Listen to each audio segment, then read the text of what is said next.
hubdespossibles.org présente 2040, j'y vais. Le podcast des optimistes lucides.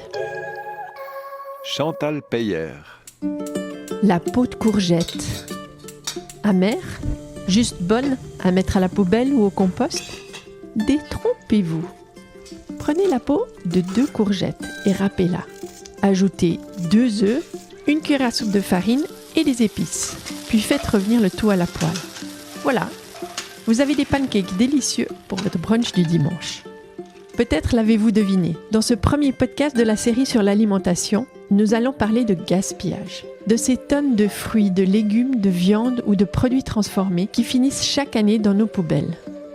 Le gaspillage alimentaire en Suisse, c'est 1/3 de notre production. Ces aliments jetés représentent aussi beaucoup de CO2, émis pour rien. L'équivalent de 2 millions de fois le tour de la Terre en voiture, pour être précise. Alors, comment faire autrement? Comment cultiver plaisir de manger et pratique pour diminuer le gaspillage? Pour le savoir, je vous emmène à la rencontre de Laura Rod, une chef de cuisine qui a créé un concept innovant d'épicerie auberge durable et anti-gaspi. Je vous emmène aussi à la rencontre de Karim Achler, responsable de projet et de communication de l'association foodwaste.ch. Bienvenue dans ce 10e épisode du podcast 2040 JV. Pour arriver à l'auberge de Laura Rod, à Corcelles-le-Jorat, il faut traverser la campagne vaudoise. Un trajet qui permet de contempler les paysages vallonnés et de sentir déjà la richesse de ce terroir.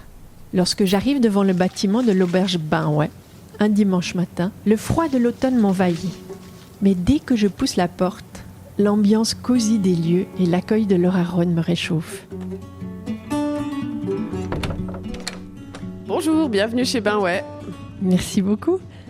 On est dans la salle principale là, du restaurant et puis de l'épicerie. Tout à fait, l'auberge épicerie. Et qu'est-ce que vous avez ici comme produit? Alors chez on a des produits essentiellement locaux, de production biologique ou non.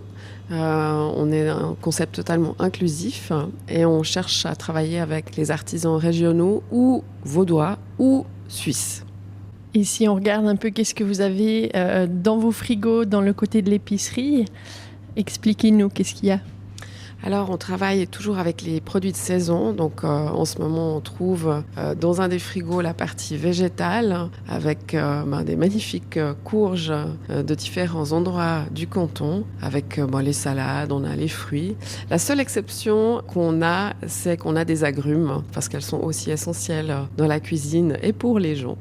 De ce côté-ci, on a des magnifiques morceaux de viande. D'où vient cette viande ? Alors, on a frigo et congélateur dans notre esprit de réduction du gaspillage alimentaire. Donc, on a une économie circulaire qui est en place.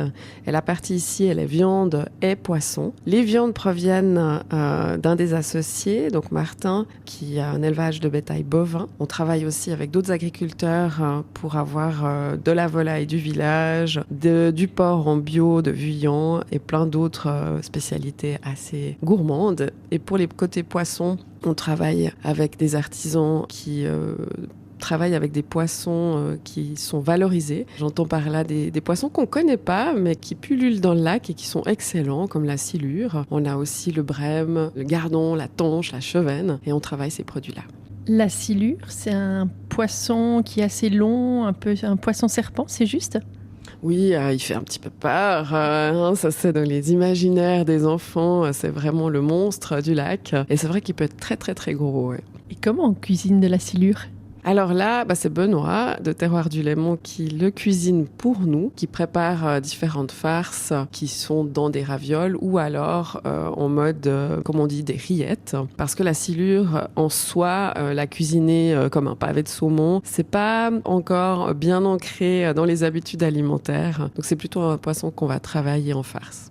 Et comment réagissent les clients, les consommateurs, quand ils découvrent ces produits un peu inédits ? Alors, ils sont très surpris pour certains, d'autres connaissent. Mais ce qui est génial, c'est que ça crée une expérience client. Ça nous permet aussi de pouvoir expliquer, éduquer, montrer qu'on a plein de belles choses dans la région et qu'on n'a pas besoin d'aller très très loin pour se faire plaisir. Et puis ici, vous avez aussi des Tupperware. Vous vendez des Tupperware. Quelle est l'intention ? Alors, on ne les vend pas, on les offre. C'est vraiment pour montrer qu'on peut réutiliser des contenants qui ne sont pas jetables. Ici, on ne travaille pas avec les contenants jetables. On motive les gens à amener leurs propres contenants et ça fonctionne assez bien.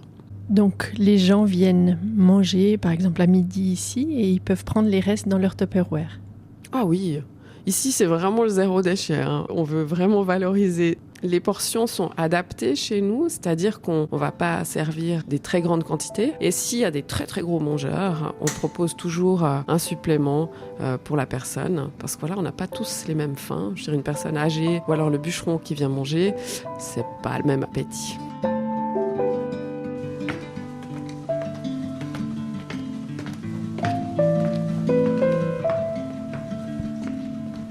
Donc là, on monte à l'étage, il y a une deuxième salle à manger. Oui, là on a une salle de 24 places qui est aussi privatisable. Donc on les sert les deux pour le restaurant, 2 ambiances. Et puis elle donne accès à une super terrasse de 24 places en mode rooftop. C'est hyper moderne pour Corcelles, dis donc. Le rooftop, il est encore plus haut? Non, il est là. Ah oui, magnifique. Laura Rod, votre slogan, c'est cuisiner fun, durable et sans gaspillage. D'où est-ce que ça vous est venu ? Bon, alors ça fait des années que je cuisine et le gaspillage alimentaire m'a toujours beaucoup heurté. Quand j'ai commencé l'apprentissage, quand j'avais 15 ans, c'était alors une autre époque, mais tout ce qu'on jette, c'était terrible. Mais voilà, on est employé, on fait comme on nous dit et c'est quelque chose que je pouvais plus faire. Ensuite, dans la restauration, on travaille beaucoup, mais c'est pas toujours été fun. Il y a vraiment eu des situations très difficiles, beaucoup de difficultés humaines et émotionnelles. Et c'est aussi quelque chose que je voulais changer. Alors, si on peut associer le fun, la durabilité, l'inclusivité et la réduction du gaspillage alimentaire, ben c'est que du bonheur. Donc, voilà pourquoi, ouais. Comment est-ce que, quand vous avez construit ce projet, vous avez justement abordé cette question du gaspillage et de la revalorisation des invendus ? Alors, on a voulu associer l'agriculture, le commerce de détail et la restauration. C'est 3 pôles en souffrance, mais c'est aussi 3 pôles qui sont essentiels dans la chaîne alimentaire et la chaîne de valorisation. Ces 3 pôles qui travaillent les uns avec les autres ou les uns pour les autres, mais pas toujours ensemble. Et le fait d'avoir les 3 au sein du même établissement, on arrive à déjà réduire sensiblement le gaspillage alimentaire. Du côté agricole, parce qu'on va prendre les aliments comme ils sont, les fameux légumes moches, non calibrés, etc. Même chose pour la viande. La grande distribution rejette certains formats. Chez nous, voilà, ta côtelette, elle est comme ça, on la prend telle qu'elle est. Elle est un peu plus grosse, tant mieux pour les clients.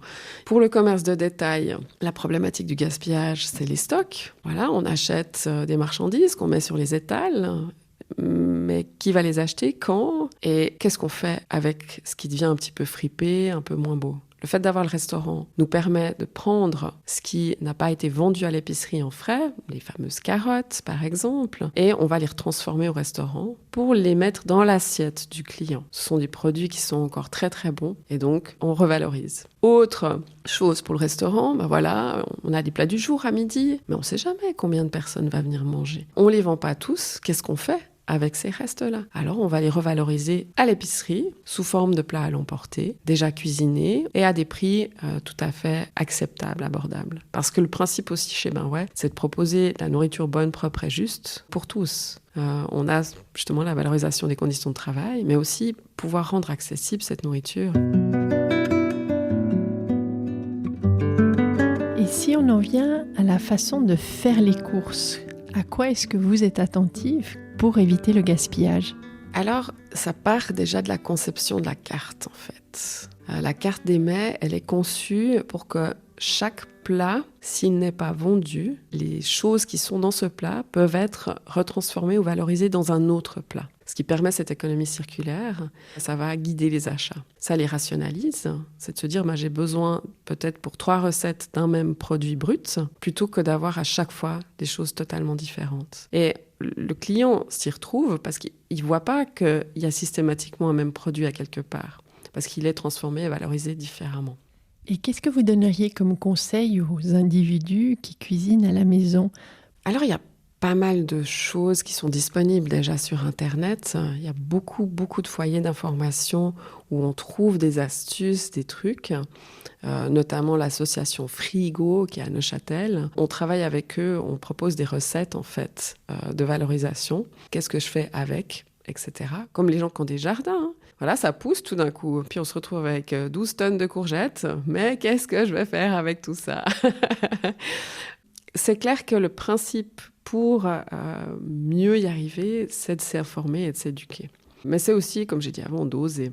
Est-ce que vous avez eu des peurs avant de lancer ce projet d'auberge-épicerie? Alors, non. Non, franchement, d'où le nom, ben ouais. C'est apparu comme une évidence. Je me suis lancée là-dedans avec mes 2 associés en me disant, il faut qu'on essaye. C'est un concept qui n'existe pas encore. J'y crois à 200%. Et si ça marche pas, c'est pas grave. Si je peux donner un conseil à tout le monde, c'est juste de se dire, mais c'est pas grave. On a essayé. C'était peut-être trop tôt. Ou alors, c'était pas juste. Et on s'affranchit de beaucoup de choses, et notamment de la peur. Parce que cette peur, elle nous fait faire des erreurs, elle nous freine. Puis il faut y aller. La vie est courte, on le sait. Alors autant essayer.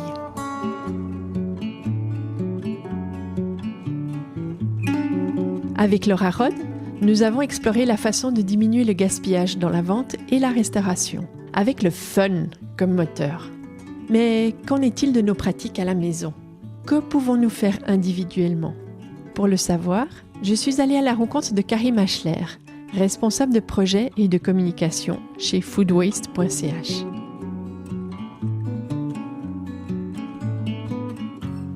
Karim Achler, vous êtes un expert du gaspillage alimentaire. En Suisse, qu'est-ce que ça représente?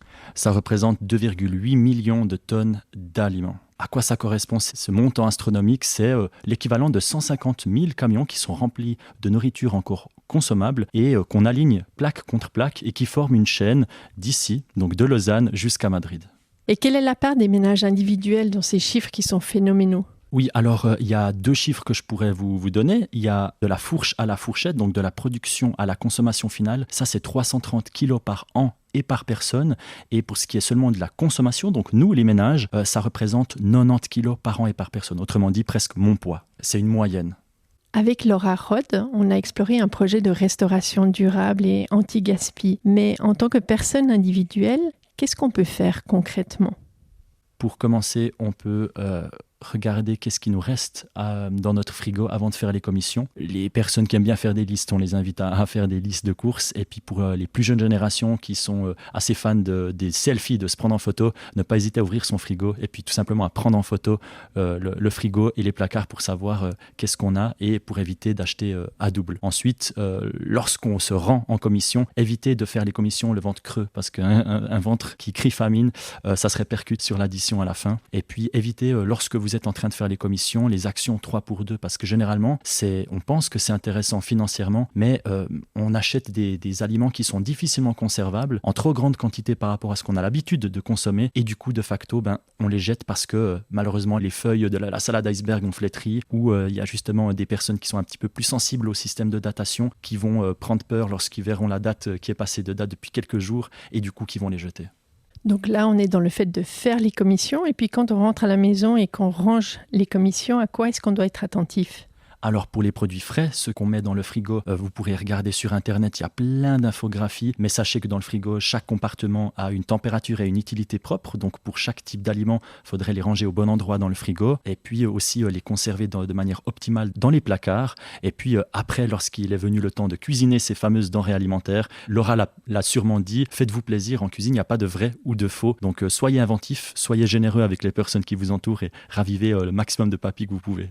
Et vous parlez de ranger dans les compartiments du frigo. Comment concrètement est-ce qu'on le fait ? Alors par exemple, toutes les personnes ont l'habitude de voir un bac en bas, le plus bas de leur frigo, c'est tout simplement le bac pour les fruits et les légumes. C'est là qu'il y a le plus d'humidité et c'est surtout là que c'est le compartiment le plus frais. Et puis la portière, là où on met généralement les œufs, alors que de vous à moi, il n'y a pas forcément besoin de mettre les œufs au frais, mais c'est effectivement l'endroit où c'est la température la plus chaude. Donc vous pouvez mettre les produits qui sont déjà ouverts, les boissons notamment.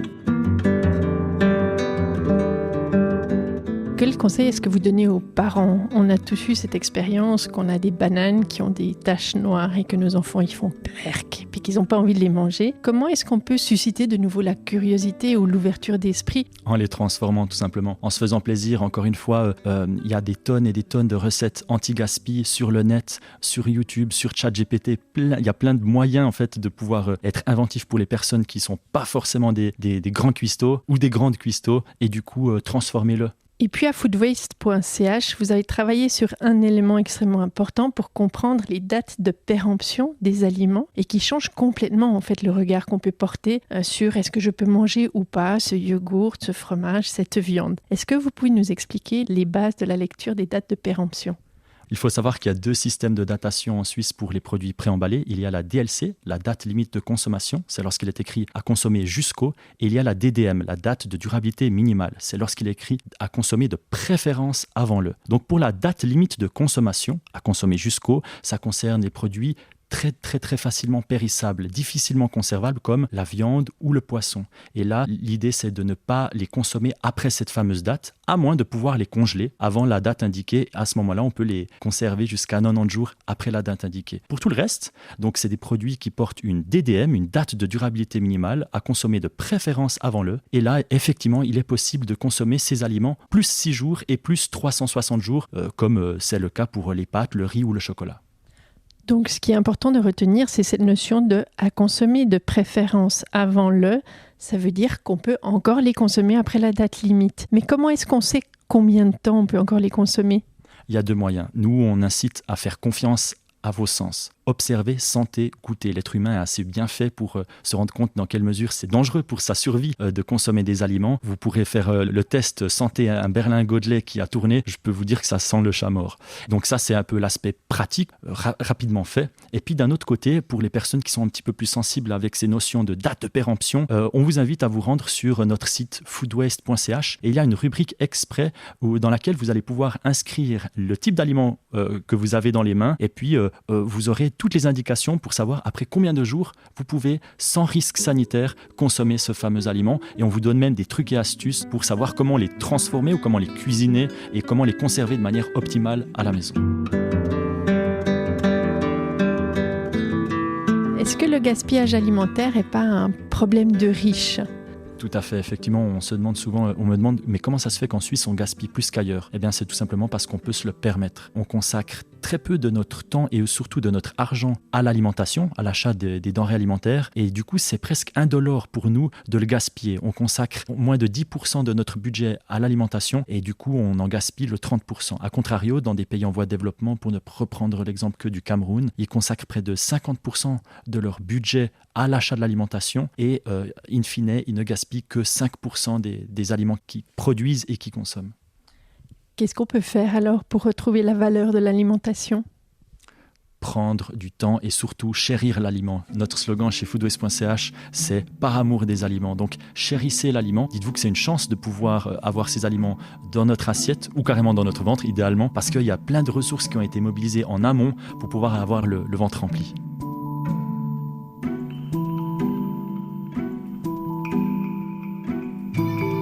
Chérir l'aliment.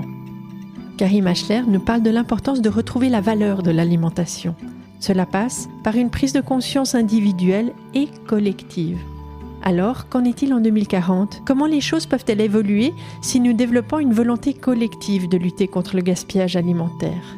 Laura Rod nous en parle. 2040, j'y vais.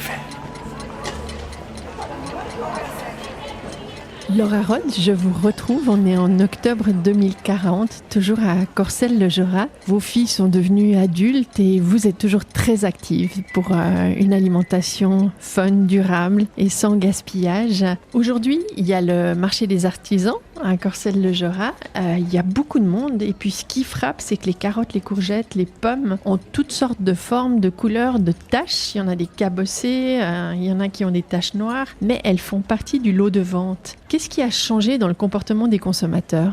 Il y a eu une transition depuis ces dernières années. De par l'éducation, on a des personnalités qui ont vraiment mis en valeur ces produits-là. Et les gens se sont rendus compte que souvent c'était des produits beaucoup plus savoureux parce qu'ils ont poussé à leur rythme, parce que finalement ils n'ont pas été formatés, on les a pas forcés à devenir ce qu'ils ne sont pas. Et quand on peut se sublimer en étant soi-même, et ce sera le pendant humain de ça, mais ça vaut pour toutes les matières vivantes, moi ça a permis d'amener plus de goût, donc de plaisir. Qu'est-ce qui aujourd'hui est invendable? Est-ce qu'il y a encore des choses invendables? Non, il n'y a pas grand-chose qui est invendable, hormis ce qui a vraiment complètement commencé à fermenter. Et dans l'enseignement de la cuisine et de la restauration, quelles ont été les évolutions significatives? Alors, dans les métiers de la cuisine en Suisse, en 2024, on a fait une réforme de l'apprentissage où on a mis en avant plus de végétal, sans parler de régime alimentaire, vraiment une valorisation du végétal, la transition protéinique. Donc, savoir que oui, en Suisse, y a de la quinoa qui pousse, il y a plein de trucs qu'on n'avait pas avant et qui sont top. Et on a aussi commencé à enseigner la valorisation des invendus et de tout ce qui était parure, les épluchures, etc.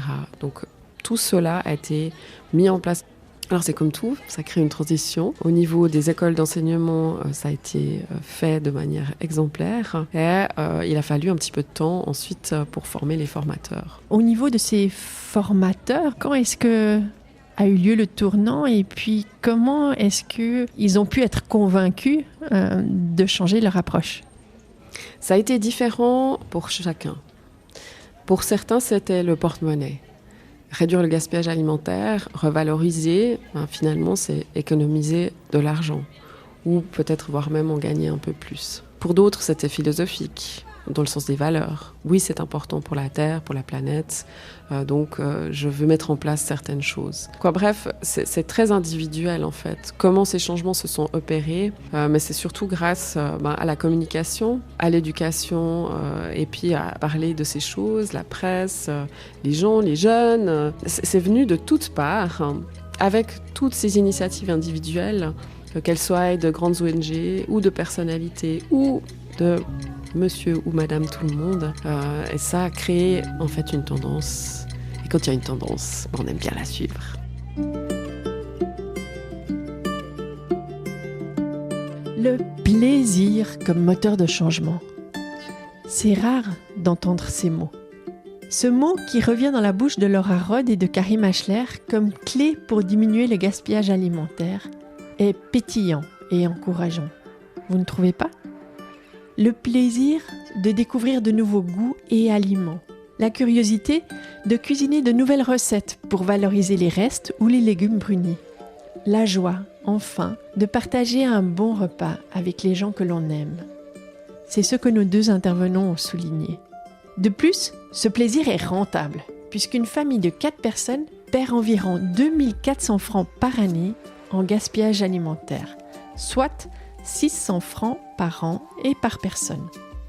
Si vous souhaitez en savoir plus sur les actions à mener pour diminuer le gaspillage alimentaire, n'hésitez pas à vous rendre sur le site de foodwaste.ch. C'est une mine d'informations très pratique. Et comme toujours, vous trouverez aussi des références pour aller plus loin sur le site www.hubdespossibles.org/podcast.